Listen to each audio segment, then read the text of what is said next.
You consume goods and services, money comes as a part of that. We just want to make sure we are there with you, but invisible. We're just there for you when you need us and in your day-to-day life. Motorcycles, below sort of aeroplanes and cruise ships, are the highest polluting vehicles per capita.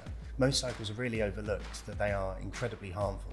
And we've got a solution to provide sustainable, affordable, high-tech delivery vehicles.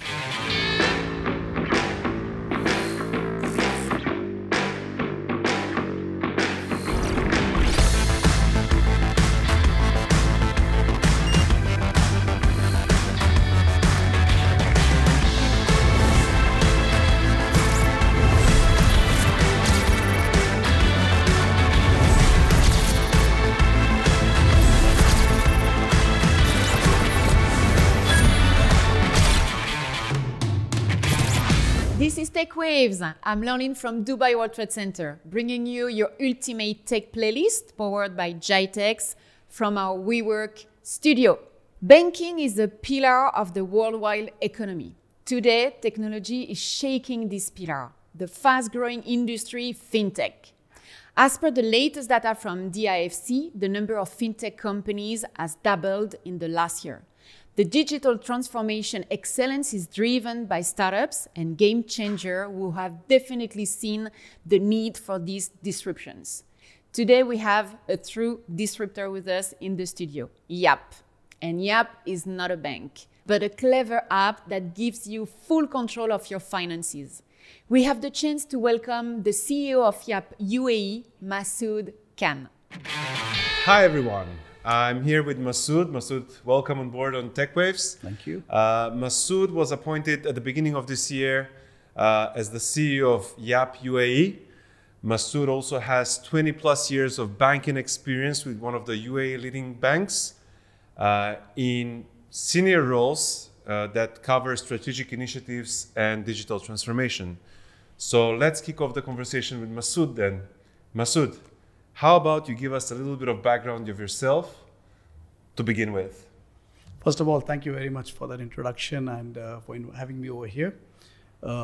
Yes, I've been 20 years into banking, so it is safe to say that finances drives the most inner passion out of me in my career. Clearly, we've seen digital in the way it is today is transformed a lot in the last 20 years. Of course, it's been a part of most boardrooms since ever, but I think the last 4 years has seen a significant shift in the reality of where digital is. Mm-hmm. And of course, with COVID coming in, we all see it's on the digital explosion. So yeah, very exciting times. It was a natural progression for me to move into YAP as a FinTech. And we are very proud of what we have done so far and really looking forward to the launch. Good. So what was the inspiration behind the startup? What inspired you to get into that? I mean, we had the privilege and the luxury to look at what's happening around the world. If you look at what's happening in the UK and the US and the Europe, the markets, and there's so much of activity there, and the digital banking apps and the way they're performing, clearly we saw that need. And obviously the inspiration is the customer. I mean, there's always so much that the customer wants. You want to be simple, you want to be less complex, you want to make sure you're not using too many banking jargons. So how to simplify day-to-day money management was the key for us, and that's what inspired us to say, okay, there are successful players out there, why not start something in the Middle East? That is fantastic, Masood, like really good insight. So tell us the story about YAP. Well, what is behind it? Was there a customer that you needed to tap into? And can you give us a little bit more detailed insight about the creation of YAP and why this happened? Sure. So YAP was founded around 2.5 years back, but I think the whole world is seeing a FinTech explosion. I mean, it's not only the Googles and the Apples or the Facebooks of the world, but as I said earlier, what's happening in the UK and Europe and the American markets, Brazil, for example, there's so much happening in South America. We had the luxury of seeing what's happening there. And clearly from a YAP standpoint, we wanted something which we can bring in simply for the customers. Simple day-to-day money management needs was the key ask from the customers. So YAP is a digital banking app. You can get an IBAN in seconds, hassle-free account opening, simple to use, no minimum balance, no salary requirements. And then we have the bolt-on products which keeps into mind financial inclusion, such as YAP Household and YAP Young, which keeps in mind the different segments of the market. So that's what inspired us. There are unmet needs of the customers. Banking is boring, it can get money is not money is stressful. You want to get over it. You're a consumer, so you consume goods and services. Money comes as a part of that. We just want to make sure we are there with you, but invisible. We're just there for you when you need us, and in your day-to-day life. For example, we're introducing things like split bills, automated bill payments.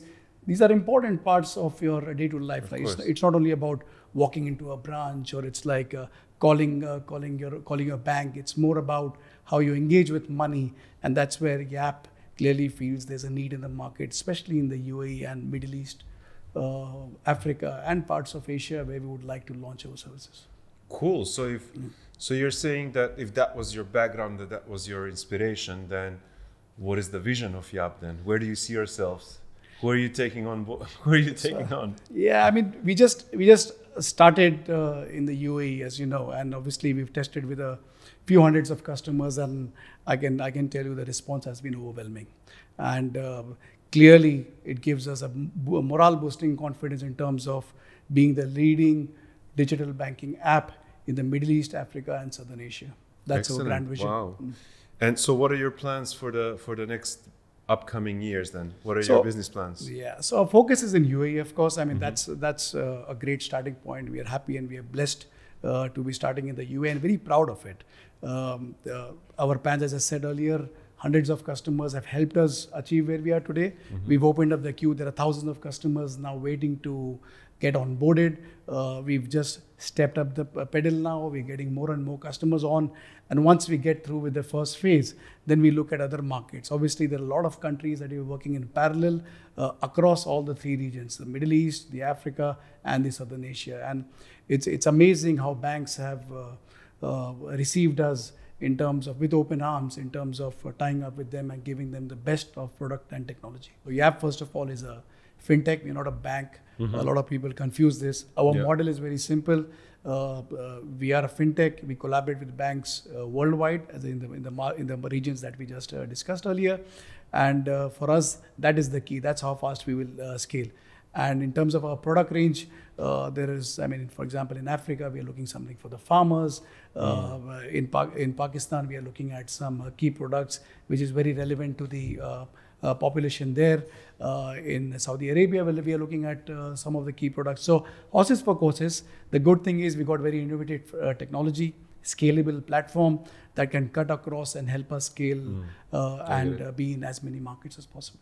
Interesting. So FinTech now, it's a super hot topic, right? Yeah. Everything is FinTech. Everybody's FinTech. Dubai, it's also known to be one of the top FinTech places in the region.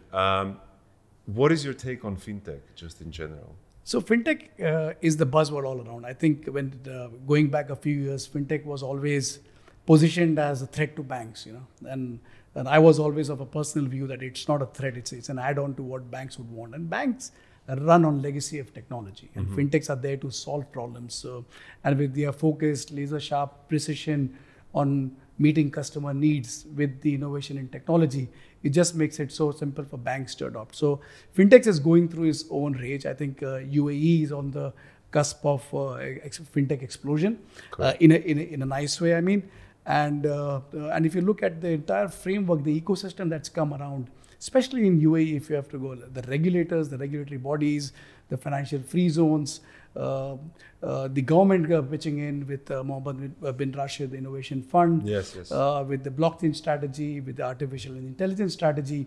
There is just so much happening with the ecosystem around.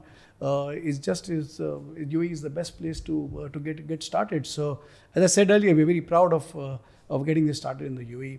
Obviously, it's got its challenges.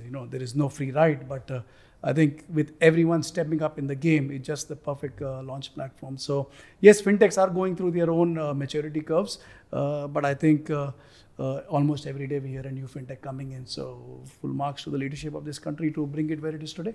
So good. Yeah. So you're basically telling to all the fintechs out there, come to UAE then, right? Absolutely, get started here, but Get do started. expand, do expand. Yeah, it's a good one. It's a good start, no? Absolutely. So just to finalize at the end, okay? So you are a fintech startup, right? So what would be your advice to the fintech startups out there? I mean, you have massive experience. You've been in a corporate world before. Now you're an entrepreneur. You're a startup. What is your advice to the guys out there to get them ready? I think my first and foremost advice would be that solve real problems for real customers. There's so much of noise out there. There is so much of discussions, but I think you need to nail what problem are you solving, because once you do that, you probably are 50% there. So I think that's the key to any startup or any idea that's building up into getting your initial work. Second part is, I think if you're in the UAE, you probably are 50% there, because the whole ecosystem is now building towards getting all the fintechs going, right from the regulators, as I mentioned earlier, to the leadership of this country. I think they're all building towards, they all recognize the importance of fintechs in the whole financial space. So it's an excellent place to be. I think the third and the most important thing is a lot of fintechs, I won't say make the mistakes, but have the challenge of being up there, get the investment, and they tackle more segmentation in terms of customer acquisition. But I think they very soon have to start thinking about customer retention, which means customer service. I think that's the key. You can launch a great fintech with a great set of products and services and all the lovely technology behind it. But if you don't have good customer service strategy, then you probably will struggle in the long run. So a pitch deck is good for your first set of investment, but if you want sustainable investment, then start thinking about customer service very early in the game. So Masood, can we start using YAP right now? Is it available? Is it out there? What's happening? Tell me. It is absolutely out there. You can start using it. A big thanks to all the hundreds of customers who helped us perfect it where we are today, but absolutely you can get on. But mind you, just a caution, there's a long waiting queue there. So yeah. So I need to take a token, huh? It's a happy wait. It's worth the wait, I would say. Okay. There are on a daily basis, hundreds of customers. We are moving ahead of the queue. That's amazing. We are onboarding hundreds of customers on a daily basis. So no, you'll get there soon. But yeah, if my strongest humble opinion would be to get out there and get yourself in the queue so that you can experience YAP as soon as possible. That's it. I'm going to press that button and take a token and wait for my turn. I wish you good luck. Thank you so much, Masood. I hope we're going to see you soon, right? Yeah, absolutely. You're coming to GITEX this year. Absolutely. Stars, FinTech Surge. We're going to see you there. Thank you for coming on the show, and we will keep in touch, and all the best with your FinTech startups, and I'm sure you're going to smash it. I'm sure you're going to do well. Absolutely. Thank you so much. Take care. Thank you. We'll see you. Bye-bye. From electric to autonomous to shared transportation, we have come far in our journey of new mobility. As per a McKinsey report, autonomous vehicles will cover 66% of the total passenger distance by 2040. It all looked good for this trending technology sector. And today we are proud to share the mic with one such company. This company has moved away from the norm to launch the UAE's first electric bike. I'm very happy to welcome Moto. Hi, today I am with Adam from Moto, a very promising startup. Hi Adam, how are you? Really well, thank you so much for having me. Yeah, it's a pleasure. You are focusing on the electric scooters, and we can see that more and more electric scooters are now everywhere in every worldwide cities. After Amazon delivery, Uber Eats, Zomato, and during the pandemic we saw them everywhere. So I'm sure that your company will have a huge business opportunity. So just tell us a little bit more about that. Yes, so Moto was born out of a need. And it came from looking at the last mile delivery motorcycles. So a lot of them are petrol, all of them over here are petrol. And there's 15,000 of them. So when we started to do the research, we thought, I wonder if there's the electric delivery motorcycle. And then that research sort of evolved into what ended up being a white paper that we published. And it's now become 90% of our business is focused on the last mile vehicles. So we do have the motorbikes, but also the delivery vans. So that's really where a lot of our focus is in the UAE, being a British but UAE startup. and we're expanding in India, Australia, various parts of Europe and Africa as well. So it's been an accelerated journey because of the pandemic. And, you know, more of us are ordering our food, our groceries, our pharmacies, our products, more and more and more. And it's an incredibly vibrant industry. But then if you start taking the statistics on what harm it has to the environment, motorcycles, you might not know this, motorcycles below sort of aeroplanes and cruise ships are the highest polluting vehicles per capita.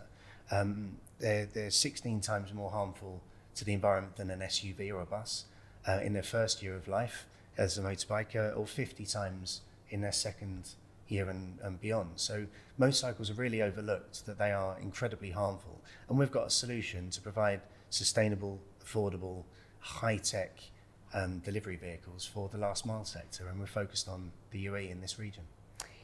So why Dubai for you? Because you just mentioned you're a British UAE startup. So why? Because there is a huge potential here in Dubai. It was yeah. There's it's a lovely question. When it was 2016, and I came out of a car garage and I saw these beaten up, battered, this spectrum of petrol delivery bikes, and that's really where the ignition, or that catalyst of thought became. And Dubai's been home now for about 13 years, and it's not going to stop anytime soon. And Dubai, not only is it progressive, incredibly positive, and you know, Dubai will never be finished because it's constantly evolving. And the other beauty is the way it's built. You've got the arterial road, but there's so many pockets, and within 20-25 minutes you're pretty much anywhere to see anyone. And focusing on an industry of 15,000 delivery bikes is, say, bite size. It's still challenging because you need that education process, and then the environment needs to become a concern, or the green agendas of the companies operating needs to be a concern. It is voiced by the government, but then there's that sort of transition time before it's acted upon. So Dubai, just for the sheer progressive attitude, we wanted to be based here, grow from this region, and then beyond that, we've just been, in fact, because of GFS, and we won a few awards last year, which was really lovely. And from that, the PR and the press and the media and so on have just encouraged inbound sort of requests and conversations to start for us to now expand from this region globally. Amazing. Okay. So let's come back to GITEX Future Star last year. So you were one of the winner of the Supernova Challenge. Mm-hmm. Okay, so just to remind to everybody, we had I think we had around 300 startups participating to the Supernova Challenge, and only 4 startups won a prize, and you were one of them. Yeah, it was absolutely amazing. So last year was our year of education, sort of entering the market, really presenting ourselves and say education, but not in a patronizing way, just to explain about the harm and the benefits and so on, and just making that noise around One Moto. And then participating at GFS and the Supernova Challenge was incredible. Now I get really nervous on stage, which is unbelievable, because you do this loads, right? There's loads of pitches that happen, and but when it means so much, you get, I don't know about anyone else, but I get tremendously nervous. And we exhibited, so we launched our rider collection, which is a collection of e-bikes at GITEX. And then we went through the Future Stars, you know, the presentations and the pitches, and it was just amazing. It was lovely because what I presented on stage, we had somewhere to appoint, you know, some of the guests and the audience. So they got to experience the bikes. You can talk about EVs, talk about any vehicle or any product or service, but unless a customer really experiences it, you don't feel it. And that was the beauty about GFS last year, is we had that experiential environment, plus what was being said was backed up. So and we've come such a long way from being a, you know, proof of concept to then having all of the certifications and, you know, winning 5 awards last year, being a part of Future Stars, GFS, and then the media attention that went along with it. It's been an incredible journey.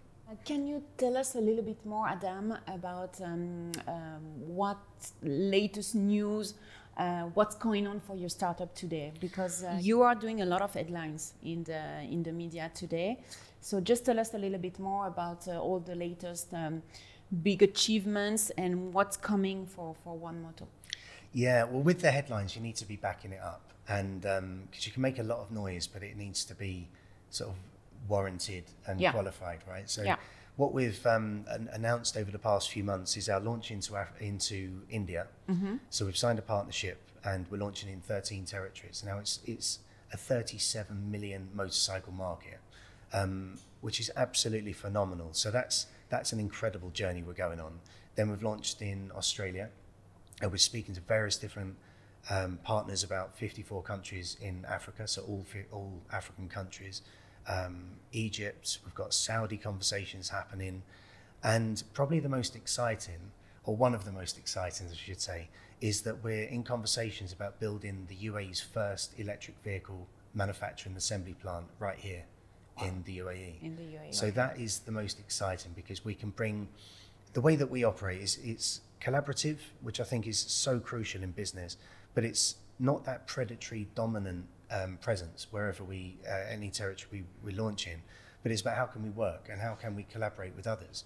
So there are companies that have been producing X components for X amount of time, so we're about working with them, and we're taking the sustainability element. So it's not just electric vehicles, but it's the entire process. So we've aligned with the SDGs, or Sustainable Development Goals of the UN, of how can we produce our vehicles and then sort of export from the UAE, being as sustainable as possible. So each territory we operate, we're looking at assembly manufacturing plants. So we've got India in here, but then it's using sustainable products, and one of those is 3D printed recycled materials like plastics. Of course. I had a conversation with someone at the weekend about using coconut fiber compressed to produce the fairings of these vehicles. So that's really, really exciting. Thank you so much, Adam. Thank you. And I wish you all the best. Okay, wish you all the best to succeed in India. It's a huge market, I'm sure. I've lived there during 3 years and a half, so I know very well India, and I know that yes, there is a huge market and demand for these kind of things. And finger crossed for everything in the UAE. And let's see you at GITEX Future Star this year. Absolutely, you will. Okay, thank you, Adam. GITEX, AI everything, GITEX Future Star, Future Blockchain Summit, FinTech Surge, and Marketing Mania, the biggest tech show of the year from the 17th to 21st of October at Dubai World Trade Center. Year 2021 is a big celebration for UAE, celebrating 50 years of their existence, plus hosting two of the most powerful shows in the world, GITEX and Expo 2020 Dubai.